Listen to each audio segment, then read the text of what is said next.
I'll let you take it away. Perfect. All right, so let me go ahead and share my screen with you.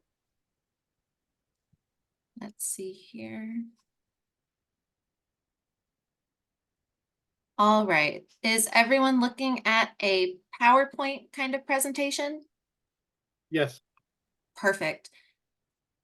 And I super appreciate the head nods and the thumbs up. I'm able to see some of your faces whenever we're going through the presentation. But just to, help make sure we're all looking at the same stuff, please, give me that feedback as we go along.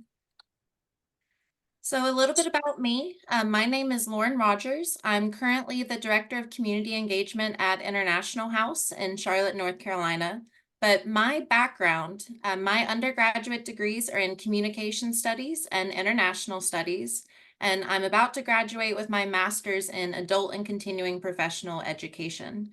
But I've spent the last 10 years, my entire career, actually working in refugee resettlement, ESL instruction, and generally at different nonprofits that provide refugee and immigrant support services here in the United States.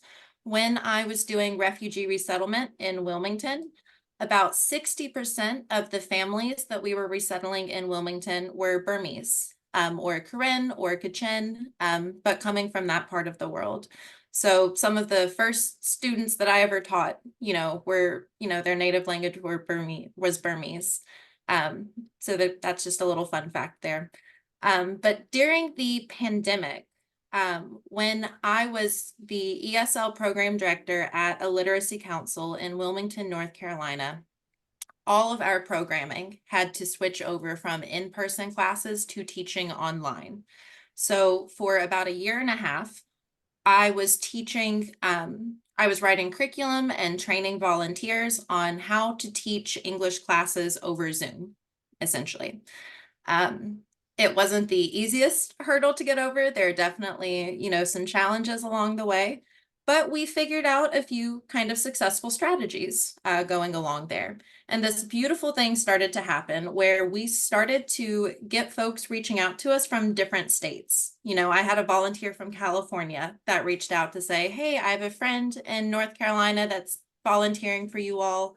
I hear your program is online. Is there any way I can do that too? So we started to recruit volunteers from, other parts of the country, which was really cool.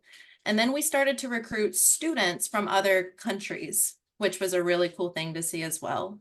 Some of our students that originally started off in Wilmington, North Carolina, in our in-person classes, whenever they would go back home to their home countries, they were able to keep up with their English classes, which was a really cool thing to see. So I've actually given this training before, believe it or not. It was 4 or 5 years ago, whenever I was at the Literacy Council, and whenever things with the pandemic were really starting to come into fruition. So whenever, Melinda and Nancy reached out and explained to me what you all were trying to do and some of the things you were trying to accomplish, I was like, I think I might have some tips that could help you guys. So please don't think that I'm an expert in any of this stuff. A lot of this is trial and error. A lot of this training is based off of a textbook, which I'll show you guys here in a little bit. But feel free to ask questions, slow me down if something is not clear. You are welcome to unmute yourself if you would like to ask something. You are also welcome to use the chat feature if you would like to. Although I will warn you, whenever I'm getting into my presentation, I don't always have the best time checking the chat box.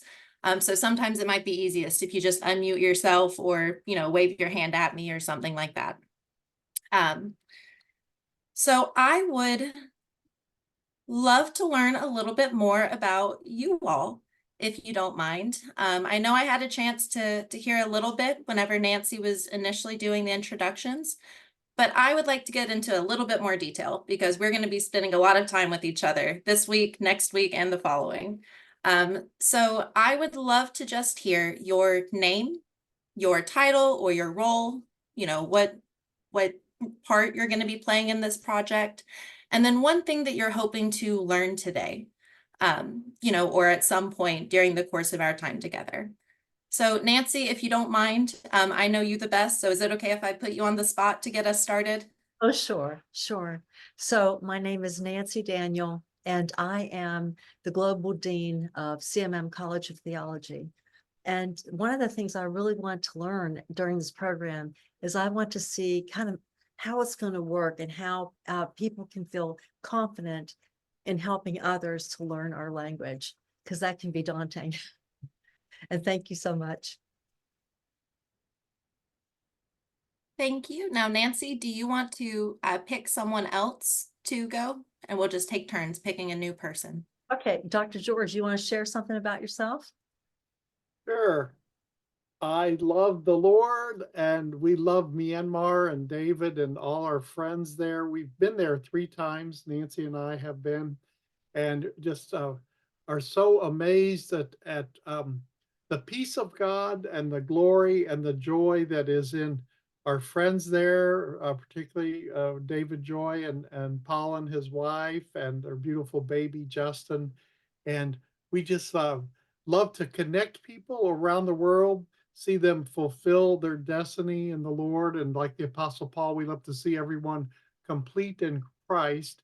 And we empower people to share their voice, their unique voice, their thumbprint of the Lord on their lives, so that they can impact and take other people into the presence of the Lord and help set the captives free. Um, Lauren, I was curious when you mentioned you lived in Wilmington for a while. Did you know Rick and Leanna Stoker there? Did they ever volunteer for Interfaith Refugee Ministry?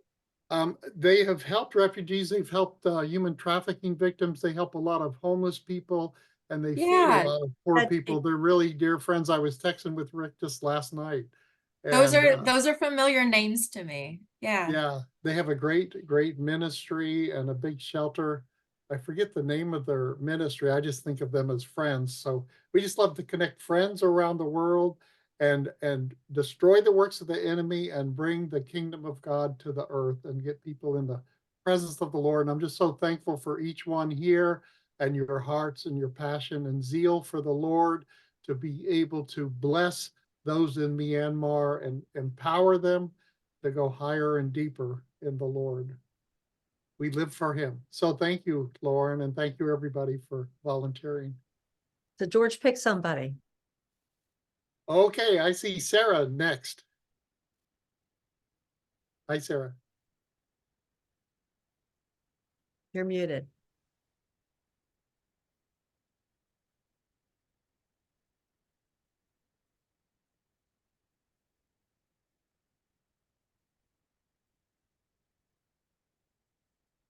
Her eyes say a lot, though. Oh, can you hear me now? Yeah, go ahead. Yes. Sorry, I lost my whole screen disappeared. I don't know where it went. Hi, Lauren. My name is Sarah, and I'm a first-year student in the CMM program. And I actually used to teach English in a refugee program in Memphis. We mainly had students from Africa, from Somalia and Ethiopia, and some down in Rwanda and the Congo. So I enjoyed that. I did that for a few years, but I'm interested in hearing what you have, what methods you use for teaching English with ESL students. Absolutely. Well, please feel free to share your experiences as well, as we're going through this. And you're welcome to pick the next person. Oh, okay. How about Wendy? Hi, I am Wendy Conrad, and when I lived in Memphis, we used to go and teach English to a bunch of ladies from Guatemala. But I did more of helping with the kids and loving on their children than the teaching because I didn't speak it. But and my heart and desire is always to equip others and empower others, and in doing that, I grow and learn too. So that's my heart. And I picked Jolie.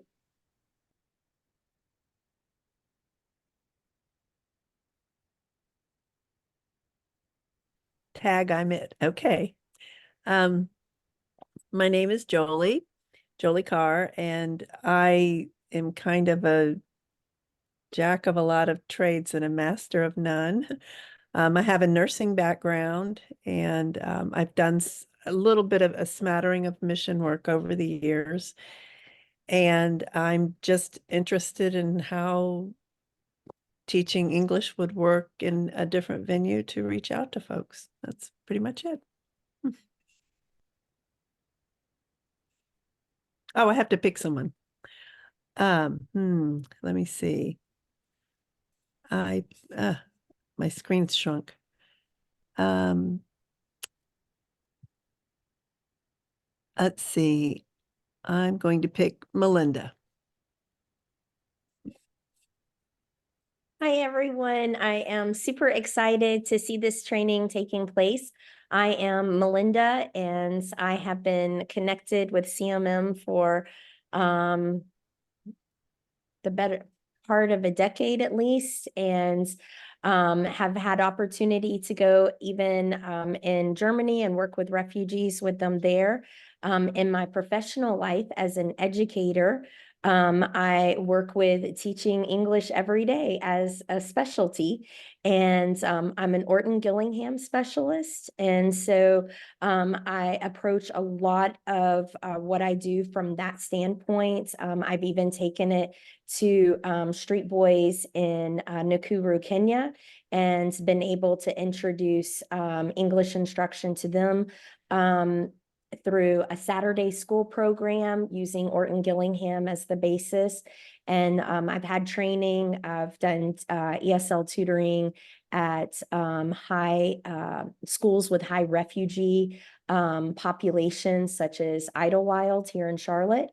And so, yeah, so 23 years as an educator. And so that's kind of the core of it. So have my hands in lots of places that I think this will be exciting about. And most of all, I'm super excited that this will help launch the program for David's ministry. And so nothing excites me more than that. And so how about, let's hear from you, Patsy.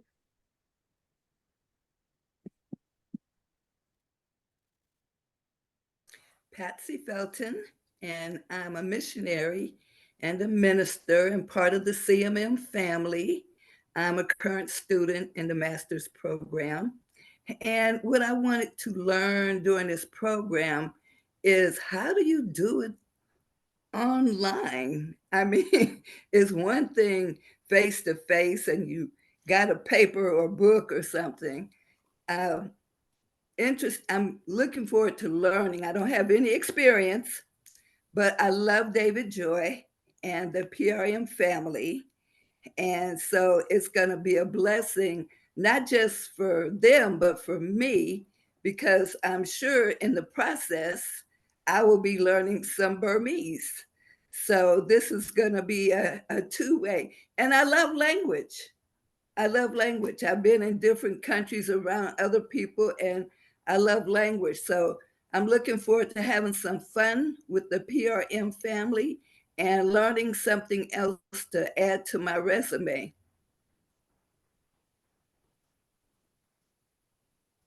So I picked David. Yes, I'm David Joy, and I'm a pastor and also a physician. And so the reason why we start this program is a long time desire in my heart to help this nation with education. But right now we are in the urgent need because on February 10th, our government activated the law of forced drafting into the military in the Civil War. So here are the two 18 years old, Ellen and Curie. They are in the unwilling candidate list for being forced into the military to fight in the Civil War. And so because of that, many thousands of young people are fleeing my nations because they don't want to be in the Civil War. Every day many people are dying in my nations.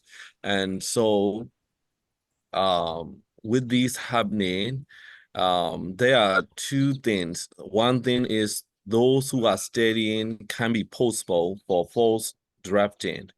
And the other, we gonna have a K-12 program in coming September, and also a GED program. But to run this, we need English. Like our trainers needs English, and so our teacher, possible teacher, needs English. So they are willing to volunteer help in translation of this program, and also why many teenagers are fleeing this nation because of their lack of education. They haven't, most of majority of them haven't finished the high school yet. So they are open door opportunity, not I would say opportunity. They are open door for illegal jobs like sex industry and many others, human trafficking is going on. Right now, there are human trafficking organizations are recruiting people in my city. So I really do believe that we have to equip our people with the education so that we can rebuild the nation. One day this war will be over. And also for those who are fleeing for a few years, like taking refuge in a neighboring country, they need education to have a good and decent living. And also, this program is also aimed for the adults. I mean, like, I hope some adults to join in learning English, including the ministry leader, I would say, like teachers, missionary in my country, because majority of the resources, Christian resources, are the English.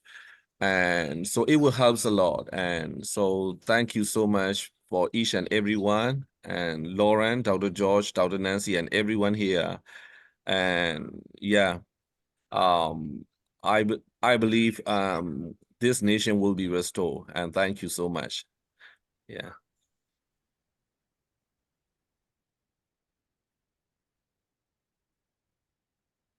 Let's see. I gonna pick someone, and so I will pick my coworker who is a Christian counselor for abuse-related victim, Yvonne.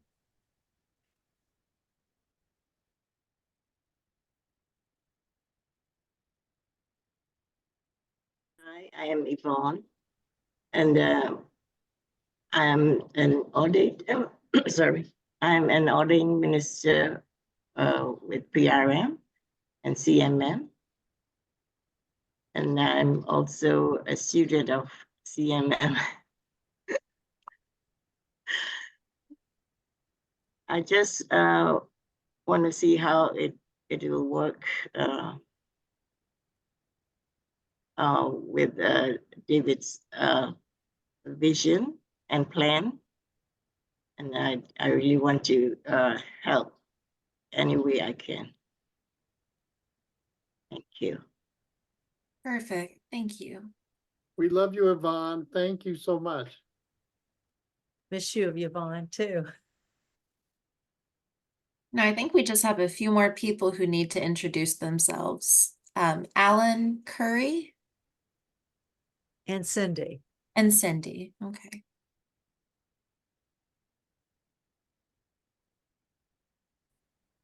Cindy, would you like to go next? And then Alan and Curry? Sure, I can go. Can you hear me now? Okay, great. My name is Cindy Colby, and my friend Janice Ray just told me about this today, that there's a need, and I would be happy to help for the need. And I've always wanted to learn to teach English as a second language. So I'm very pleased that I'll get a chance to learn how to do that. I'm trying to be retired, but I have a lot of time on my hands. So to be able to invest in a kingdom is my heart's desire. Excellent. Thank you. You're Alan? welcome. Hear me? Hi, my name is Alan, and I'm currently 18 years old and a student here in Myanmar. And I'm studying for the taking the GED test. So yeah, and one thing I want to learn during this program is to get to know everyone here and to be able to socialize with people because I'm not that I'm an introvert, so I don't talk to people a lot. And actually, I was nervous before speaking. I mean, introducing myself. I was preparing myself, so I was a bit nervous. So yeah, I want to learn something from everyone here, from educated educators from everyone. So yeah, I hope I learn a lot from everyone here. So Kiri, would you like to go next? Sure. Can you hear my voice? My name is Kiri and I'm gonna be turning 18 in November though. So I'm student and um I used to teach like kids at a at my end school only for during my school closing. So during this program I would like to share not only to myself but only to my whole country and the whole world about how fun it is to learn English, and I would like to them to communicate with each other also, because in Myanmar they do use English, but they use it as there is a bit of like broken English or something that's in this century and in this generation they thought it's fun, but it's not actually good to ruin one language just for making fun of it. So I would like to really share about that, and then to not only to myself but to the whole country and the whole world. Thank you.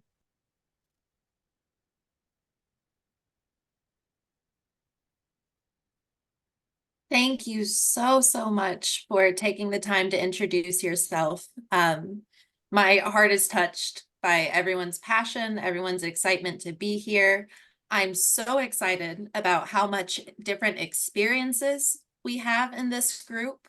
I have a feeling I'm going to learn just as much from you all as you're going to be learning from me throughout this.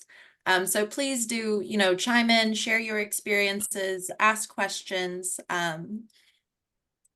Please don't be shy about, participating. I'm so excited to learn from all of you here.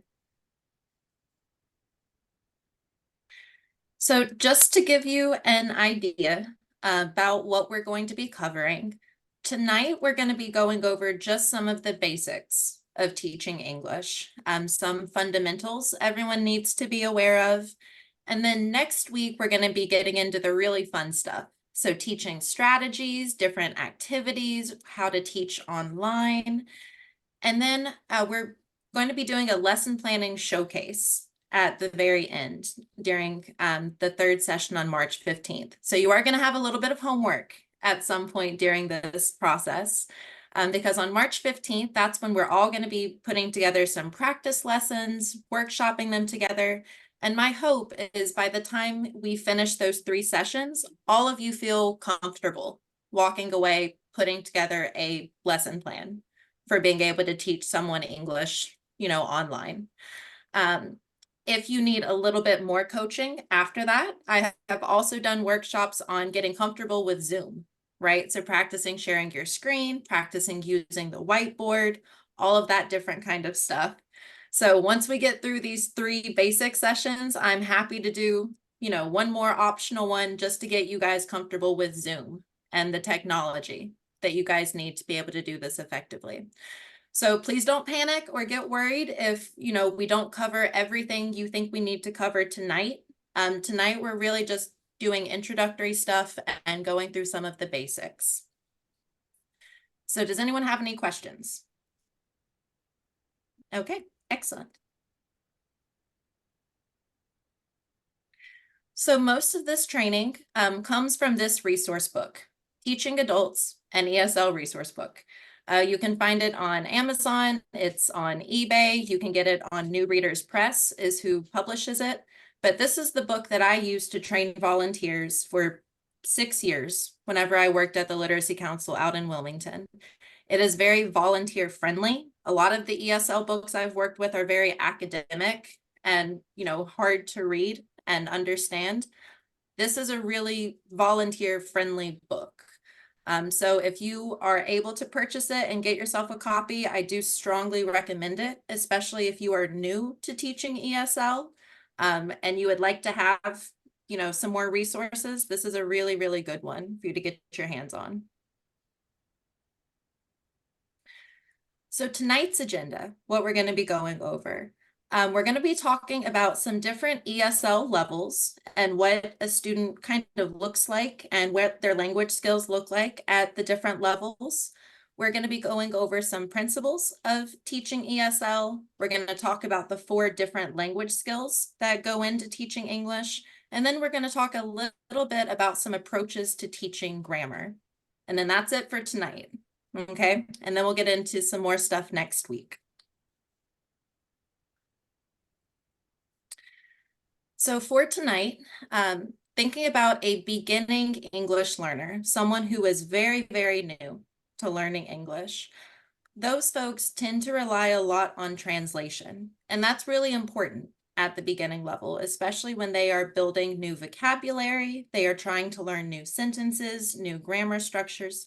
So when you're working with a beginning level English learner, you really do need to take the time to do some translating. It makes a big difference. That's when it can be really helpful to maybe have a co-teacher who's bilingual. If you're able to find one, that can help with some of that back and forth.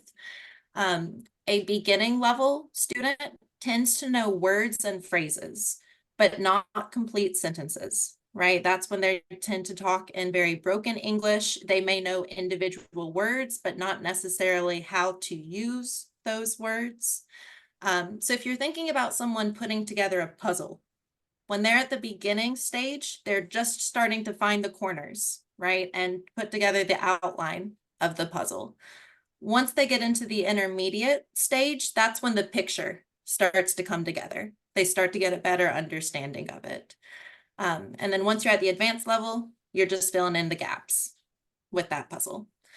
So at the beginning level, people really are just starting to put those puzzle pieces together. They're starting to build vocabulary. They're starting to understand some very basic, parts of English grammar and the English language.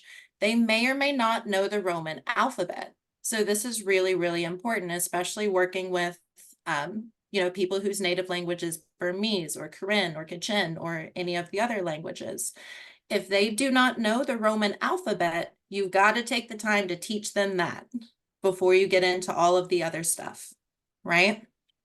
So going over the different letters, the sounds that each letter makes.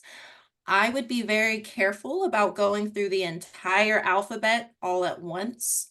That can be really tough for folks to remember time after time. So maybe you start with 5 or 6 letters, every single week, or every session that you really focus in on. You have to teach, how the sounds associate to the letters, how certain letter blends come up, how a CH sounds different than just a regular C, how a TH sounds different than just a regular T. So sometimes you do need to break it down to phonetics, right? And really teaching the alphabet when you're working with beginner learners. It's really helpful to use lots of pictures and visuals. You get really good at charades, acting with your hands, being expressive with your face when you're working with beginner level students.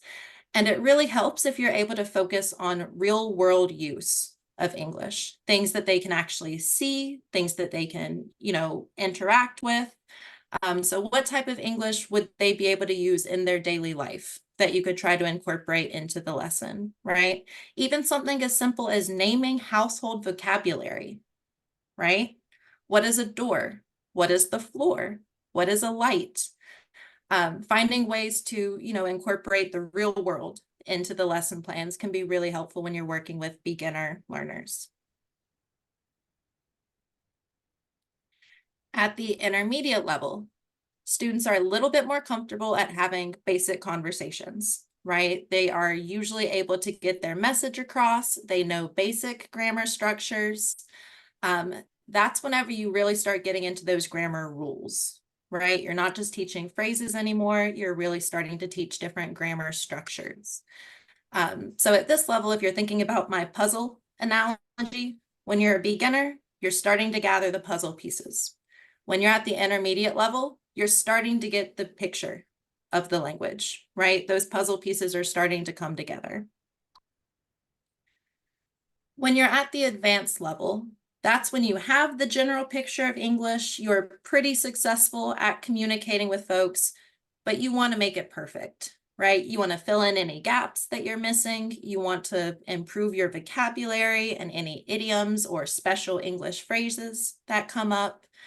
Folks at the advanced level like to focus a little bit more on fluency, pronunciation, and the rhythm of English, so it flows a little bit more naturally and it doesn't sound quite as broken when they're trying to communicate.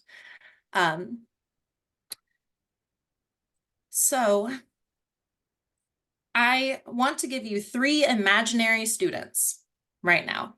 Okay, these are not real people, but these are based off of real people, real students that I have worked with in the past. As we go through the session tonight and next week, I'm going to keep referencing these 3 people, okay? So what I'll probably do is, take a screenshot or an image of this that I can share in the Telegram chat that we're in so that you guys can reference this back, easily when you're working on your homework assignments. So let's pretend that we have a beginning level student named Anna. She is a new mother. She likes to sing and cook. She's not working right now because she just had a baby, but she used to be a math teacher and she eventually wants to go back to teach math. So that's a little bit about Anna, okay? And then we have our intermediate student. We're going to pretend his name is Thomas. He is a college student. He wants to be a doctor. He likes to play sports. He's very active. He's an athlete. He has lots of friends. And he lives at home with his family, and he has a lot of siblings, especially younger ones, that he helps with school all the time. So that's our intermediate student, Thomas. And then we have Maria. We're going to pretend that Maria is our advanced level student. She is a business owner. She makes jewelry. She likes to paint and craft, and she has 4 cats. She loves her cats, okay? So those are the 3 different students. As we're talking about different activities and different lessons and strategies, I want you to picture these students and imagine like you are actually putting together activities with 3 different people in mind, okay? So now we're going to get into some principles of ESL teaching. Meaningful communication is the first one. You want to make sure that whatever you are teaching your students is something that's actually valuable to them, right? If I have a group of students that are young, athletes, they're all students, would it make sense for me to give them lesson plans that are for parents, how to do parent-teacher conferences or something like that? Maybe not. So meaningful communication, making sure that what you are teaching is what the person in front of you actually wants to learn. Make sure it's valuable to them, make sure it's something that's going to be helpful and that they're going to be able to use in their daily life. Meaningful communication.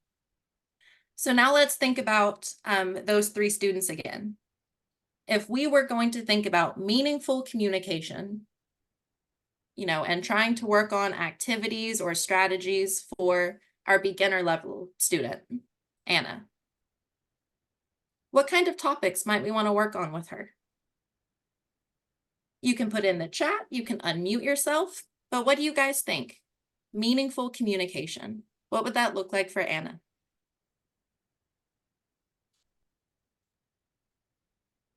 Recipes or something about children? Ah, excellent. Yeah. She likes to cook. So maybe trying out some new recipes that are written in English. You can find some really simple ones online that only have, 3 or 4 steps to them. That's a great activity. Or working on children's books. doing something with the new baby that she could help with. Or teaching her a favorite song in English.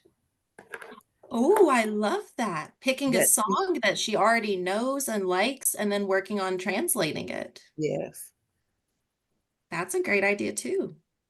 What about Thomas? What would meaningful communication look like for Thomas?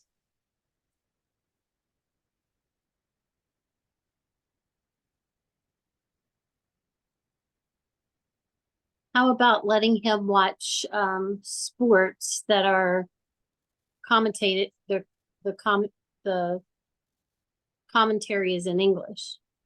Oh, I love that. Yeah. Finding sports that he's familiar with, but that the commentary is in English. That's a great idea. Okay, what about Maria? What could some meaningful communication be for Maria?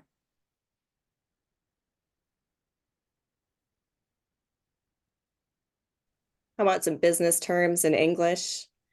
And she likes cats, so some English words for cats and things they like to play with.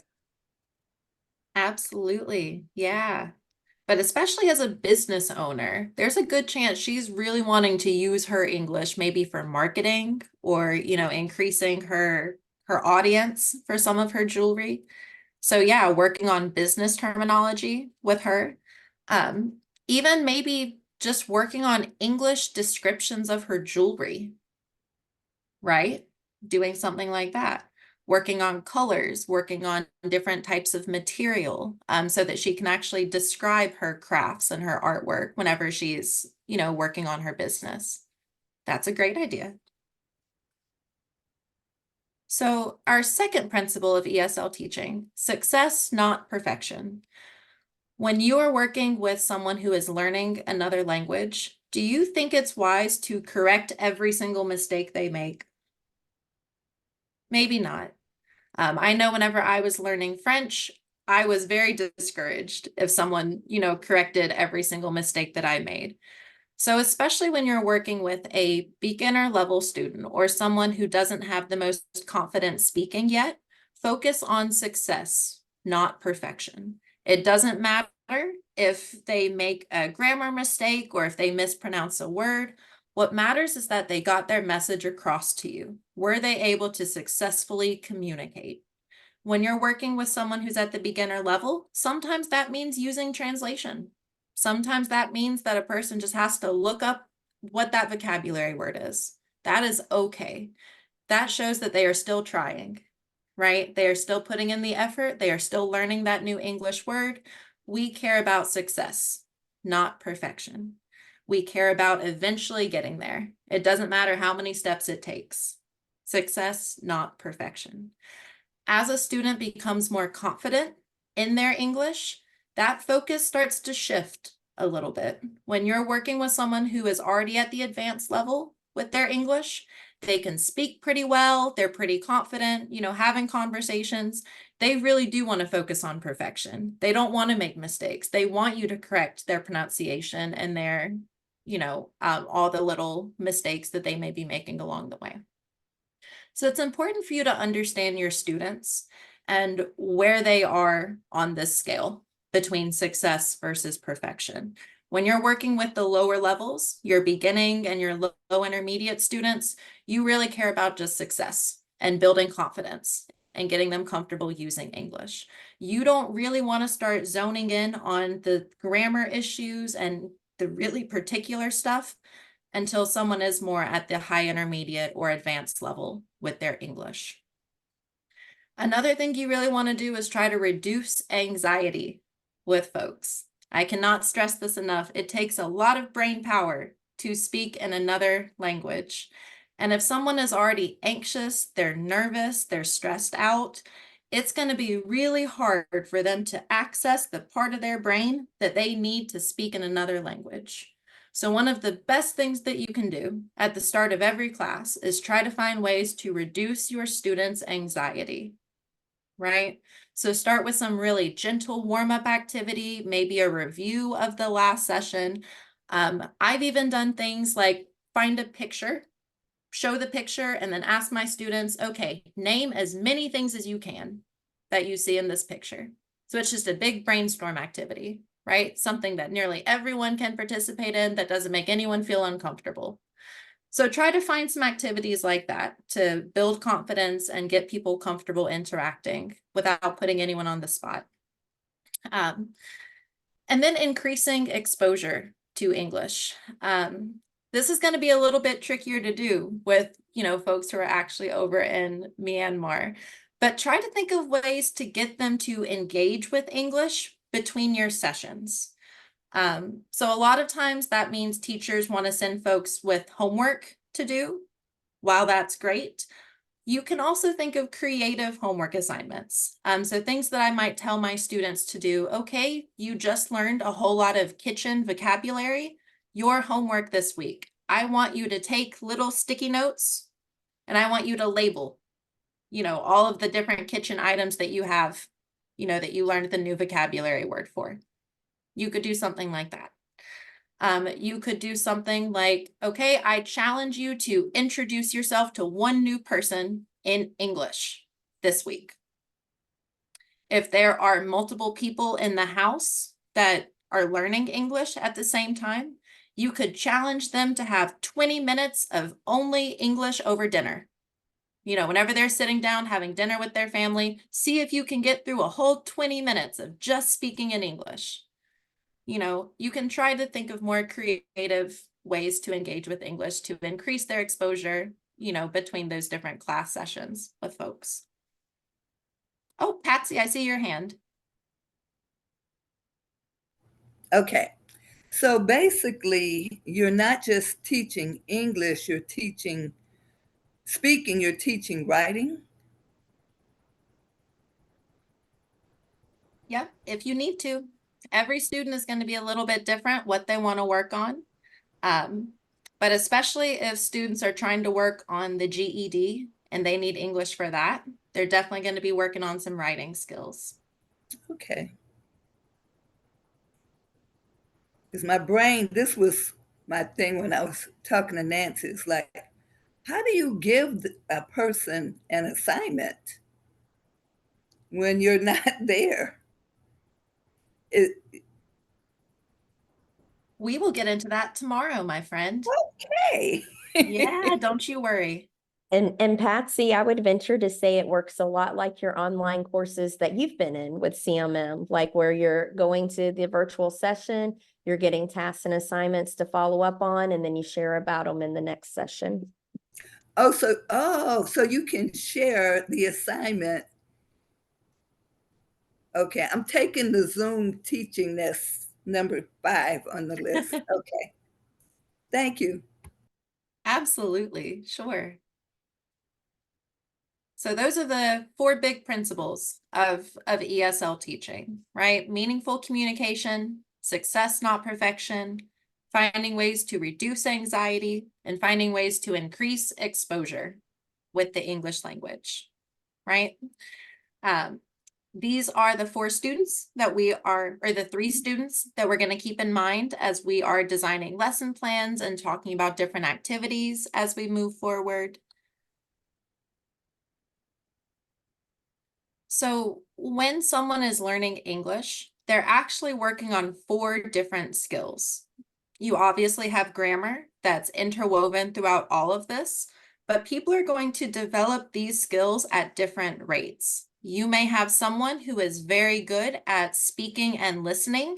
They can have a great conversation with you in English, but maybe their reading and their writing skills aren't nearly as strong. They struggle a lot more with reading.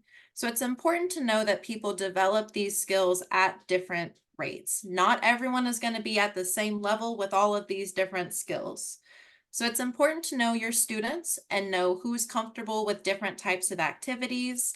If a student is really uncomfortable with speaking and listening, and that's one of the skills that they're trying to develop, you maybe don't want to put that student on the spot in class, right? Maybe that's not someone that you want to call on off a discussion or something like that. But guess what? that student might be much more comfortable with their writing. So if you ask them to type something into a chat, they may feel more comfortable doing that. So understand your students, understand what skills, they are most strong in, the ones that they're trying to develop the most. But try to be intentional whenever you are working with your students to make sure that at some point during your lesson, you work on all 4 of these different skills with your students.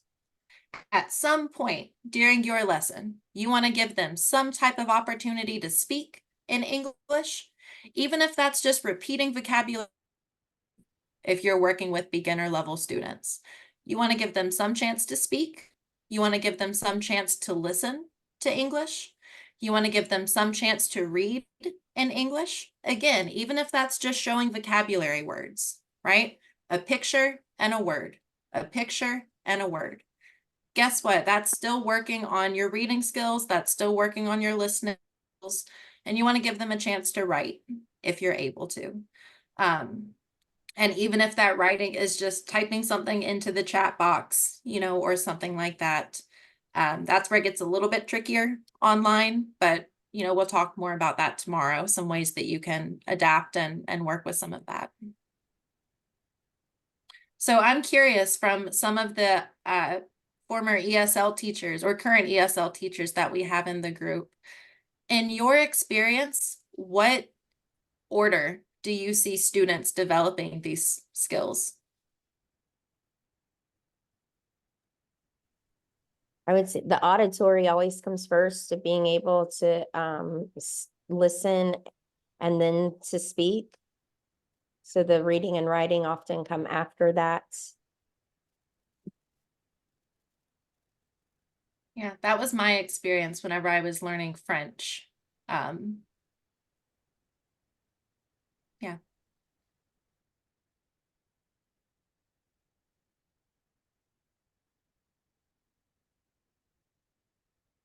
So teaching grammar, that can be a little bit trickier. And there are some different approaches that you can use whenever you are teaching grammar with folks. So I'm going to extend my screen just a little bit so I can see all of your faces. So by show of hands, who has ever played pickleball before?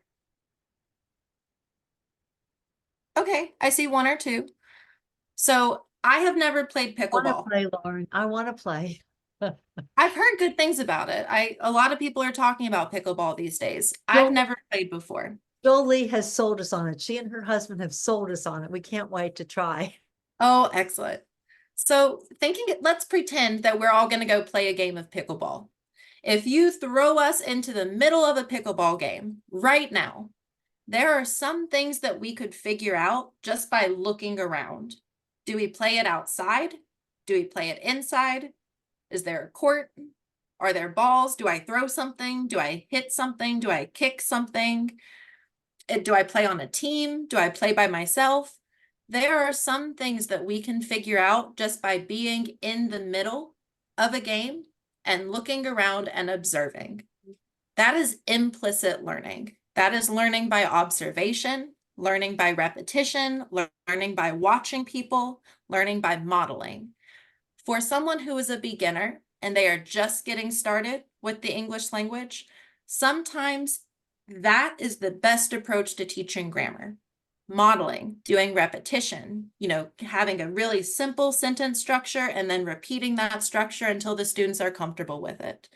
So an implicit approach focuses a lot more on, modeling and showing by example, how to use different structures. Explicit teaching is where you really start to get into the nitty-gritty, right? That's when you start to learn the rules. That's when you start to learn the exceptions to the rules. You get a lot more into that when you're at the intermediate level and when you're getting into the advanced level of working with English. So if you're working with a very beginning level student who just learned the alphabet, do you think it's going to make a lot of sense to get into past tense ed endings and when and how to pronounce them 3 different ways? Maybe not, right? But if you wanted to teach a beginner level student about those ED endings, just show them the words, let them know what it means, and then practice repeating it, right? So they understand the word, they understand how to use it, they know what it means. They don't necessarily have to understand why that ED ending is on the end, why it's pronounced a certain way, until maybe they get a little bit further into their English language learning.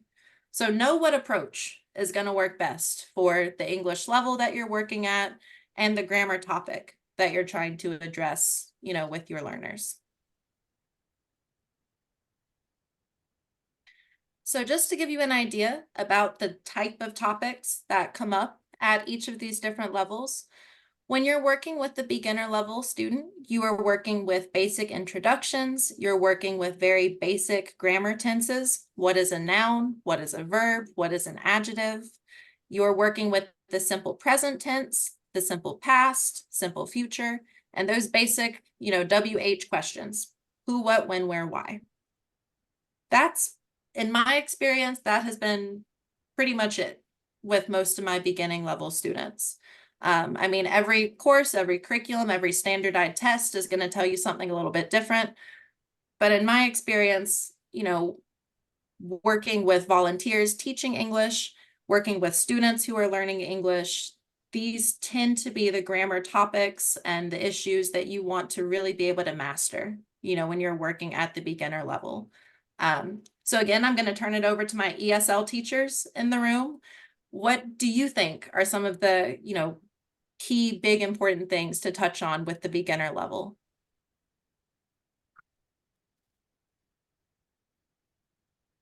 I would say like daily living skills, like going out shopping and, if they have to ride the bus, things where they have to use money so they can survive, just in the everyday living situations. But that may not be as important, I guess, when you're teaching maybe the students that are in a culture already there. So that might be different.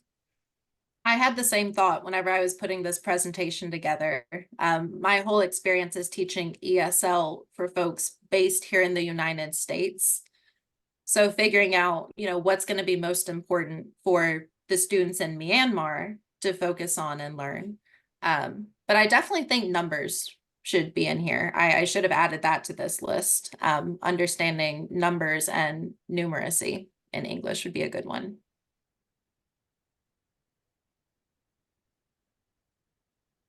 What else? Anyone else want to add to this list? Patsy, I see your hand. Money. Yeah, money. Especially if you're talking about shopping and numbers. I think it would be money. Talking about currency. Absolutely. Yeah. Nancy? Since this will be probably school oriented too, and they'll be in the learning mode, we could actually bring some scriptures into it and some Bible, because that, or some, if it's going to, for GED people, it could be things about, like they said, math, and it could be English. In fact, I had one of the ladies say something about, could they take the GED English part at the same time they're taking this? Would that be too much, Lauren? If those are in the GED? I actually don't know about that. The GED is a pretty intensive test to study for. And in most of my experience working with students, unless they are studying full-time, 8 hours a day for the GED, a lot of the students I've worked with tend to study the GED like one subject at a time. Yeah. So I was thinking like English, if they were able to study the English part of it while they're taking ESL, that's why I was thinking that maybe not a good idea. Anyway, no, Melinda says no. Yeah, Melinda, I want to hear your thoughts. So having also worked with individuals, well, first of all, having also taken a GED, because I left school a year early and did my GED and went on to college for life reasons. And so I've been through the GED process personally and worked with tutoring others who have gone through it. And it's very intensive. Even would be my recommendation of integrating vocabulary, just random higher level vocabulary to start getting used to that the vast difference of levels of words, because the GED is very vocabulary intensive. And if we're just learning English, you really let's just focus on that piece and then strengthen that. And then let's go deeper with the things that are on the GED. That's great advice, Melinda.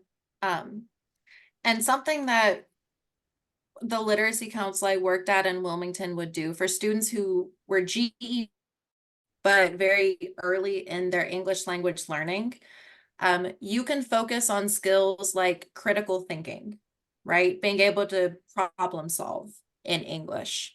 So not necessarily jumping to the GED level vocabulary that you're working on, but being able to read a story, understand who is the main character, who is the, what is the main topic of the story. So working on some of those critical thinking skills, some of those foundational reading skills, so the stuff that they're going to need for the GED without necessarily jumping straight to that material. Oh, I see a thumbs up. I'm good. I hope that answered your question, Nancy. Excellent. Okay. So moving on to the intermediate level. So this is when you want to make sure students are getting much more comfortable with asking and answering questions. So thinking about those WH questions, who, what, when, where, why. They're comfortable using those in sentences, being able to answer questions when people ask them. That's when you start, the way I like to tell my students, you learn all these grammar rules when you're at the beginning level, and then when you're at to those grammar rules, right? That's when they're going to be learning the irregular past tense verbs. That's when they may start getting into more complex sentences like if then kind of clauses. That's when they may start learning about contractions and, things like that. Things like commas, correct punctuation usage in those more complex sentences, getting into the, more nuanced parts of grammar. So pronouns, prepositions, adverbs, getting into those types of things. And as you're working with the intermediate level, that doesn't mean you can forget about all of that other stuff at the beginning level. You're always going to have to review. You're always going to have little refreshers along the way. So don't think that just because someone is necessarily testing or speaking, at a certain level, that they don't still need reminders about some of those other basic, kind of grammar concepts. So now I will open the floor again to my ESL teachers in the room. Can you think of anything else that we would want to add to this list for someone who's at the intermediate level?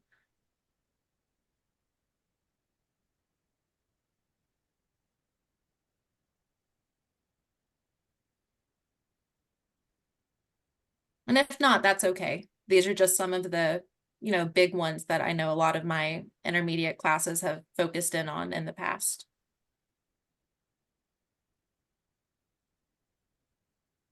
Okay.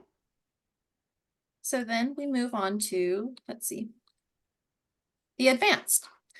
So when students are at the advanced level, they are focusing more on building vocabulary. That's when you may want to start introducing, some of those GED level terms and vocab words. They're a little bit more focused on fluency and correcting their pronunciation. I once had a student registering for English classes who spoke beautiful English. I could understand everything she said. But when I asked her why she wanted to register for classes and what she wanted to work on, her response was, I just want someone to follow me around all day and correct me when I'm wrong. I was like, okay, well, I can't do that for you, but let's see what else we can work on. So when you're working with students who are at the advanced level, they do tend to care a little bit more about perfection over success. They're already successful at communicating with folks, but they really want to focus in on some of those particulars, some of the specifics. They usually have a good command of, your basic grammar tenses, your simple past, simple present, simple future, but that's when they may care more about those more complex grammar sentences, and getting into the nuancy. Students at the advanced level, in my experience, tend to focus a little bit more on writing. It's a lot easier to pinpoint your grammar mistakes and your errors when you can actually see it on paper. So a lot of my advanced level students do tend to work a little bit more on writing, on worksheets, on, correcting and editing. Especially if you are working with GED bound students, those writing skills are going to be really, really important. And the GED written exam is very tricky. It's also timed as well. So, writing skills are definitely important to make sure to work on, for students who are GED bound. All right, my ESL teachers, is there anything that we should add to our advanced list here?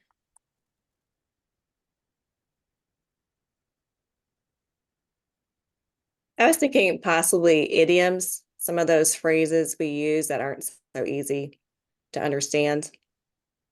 Absolutely. We use a ton of idioms in the English language. One of my advanced classes out in Wilmington, there's an entire book called 1001 Idioms. The entire class was just focused on learning idioms. That was like all they did every single class, I think. So yeah, idioms are great ones to work on. I love that. So I don't think I included it on this list, but when you are working on building vocabulary with the advanced students, sometimes it can be helpful to actually teach a little bit of Latin, those prefixes and those suffixes, because it can help them understand new words that they come across. So thinking about just that Latin root word mal, M-A-L, you have malady, you have malnutrition, you have malfunction. So, sometimes it can be really helpful to teach a little bit of Latin, those prefixes and those suffixes for students who are at this level and are working on vocabulary building.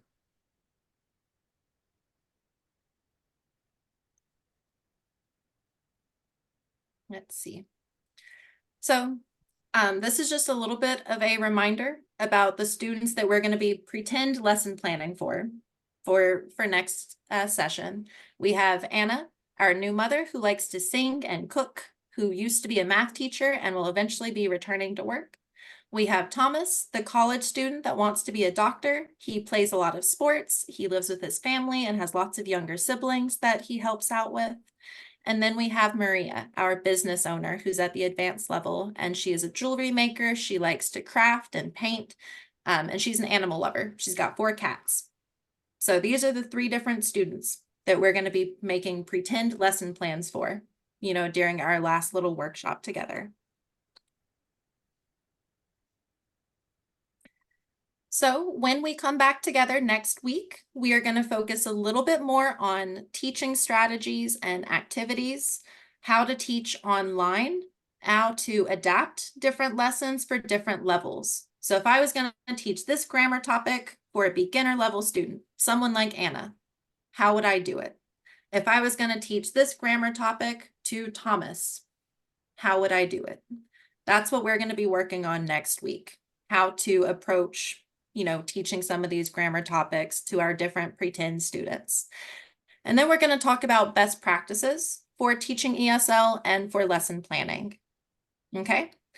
When we get together for that 3rd session, I would love for you all to have a nice little lesson plan for us to showcase and, work through with each other. It doesn't have to be long, just 30 minutes for this little activity is what I want you to kind of picture in your head. But especially whenever we're going through the session next week, I want you to be thinking in the back of your head, okay, if I were going to be putting together a lesson, what activity would I want to do? Because guess what? There's no one-size-fits-all approach to this. Every teacher is going to find a different teaching method that works well for you. Every student is going to learn a little bit differently. So every person can have a different lesson plan, a different approach to teaching some of these different topics, and they can all be successful, right? If they're done, the right way and with the right intention. So does anyone have any questions about anything that we covered tonight or what to expect for next week? I have one. Mhm. Are there any YouTube videos I could watch to help me learn more? Because I think I'm the biggest novice here. I don't really know how to do this at all. Yeah, there absolutely are. Let me see. I'm going to put my email address in the chat box. And if you could send me an email, I can email you some resources. Why don't you Thank you. put it in the Telegram for everybody? That'd be fine. Oh, yeah, I can put it in the Telegram for everyone. Sure. Thank you. Thank you. So Absolutely. I think Patsy gave me an idea before. She said, why, I mean, we do have the Ling app that they can put on their phones and do the gaming. But Patsy was saying something about you know, how do children in the United States learn English? They watch Big Bird and Sesame Street. I love that. I don't know if that's bad, because they'll put a word up and they'll talk about the word, you know. It's like Muzzy used to teach Japanese. I can't remember what else they taught, English or something. Oh, Yeah. Muzzy teaches English, right? I use that exact same approach whenever I would teach the alphabet with my adult students. I would write a letter on the board. I would have different objects or items that start with that letter. We would practice saying it, repeating it. And then I would introduce another letter, right? So maybe one day, some of the letters I'm working on are C, T, A, E, right? So I introduced those 4 letters, and then I introduced the word cat, and how the C, the A, and the T come together to form that word, right? So the same phonics approach that you would use with little ones, if you're teaching the alphabet to adults, you would use that same approach. You would still introduce the letter, you would still practice speaking it, going back and forth. Maybe you just do it yourself and you don't use a giant puppet to do it. Right? But the approach is the same. And I think too, if they're high school, if they're I don't know if Alan and Curry feel this way, but I do like cartoons. You know, and I think there's one, I think it's called Muzzy. I think she does, or they do English. I think back in the 80s it was Muzzy. I don't know what it is now, but they teach English. So those are kind of fun support we could give to Myanmar as well, while they're just, I don't know, if they're interested from that end, right? I mean, that. Yeah. And there are some great YouTube channels now that, you know, have little mini English lessons and vocab building, you know, English scenarios, things like that. So I can put that in my resource email too, that I share with you all. Well, we are finishing up a little bit early tonight. Well, tonight for those of us who are in the US, in the morning for those of us who are over in Myanmar. But does anyone, you know, any last final questions, comments, concerns? Is everyone excited? Did I scare anyone away? Are you all going to come back next week? Yes. Excellent. Lauren, thank you for your time and putting this together to share your expertise. It means a lot. Absolutely. I'm happy that I've been able to help. And I'm looking forward to seeing everyone again in a week. Thank you, Melinda, and thank you, Lauren, because it is a sacrifice of time for you guys, and I appreciate you doing it, and I know Dr. David does too. And Yes. Thank you so much, guys. Oh, Rachel is from Ghana. There's Rachel. Hi, Rachel. Hi. So Rachel, we recorded this, and I can get this to you. Okay. Okay, thank you. You're welcome. All right, Lauren, thank you again. Thank you. Absolutely. Yeah. So I guess everyone enjoy your day or enjoy the rest of your night. All right. Thank you. God bless you. Thank you, Lauren. Thank you, Bye, everybody. everyone. Good night. Good night.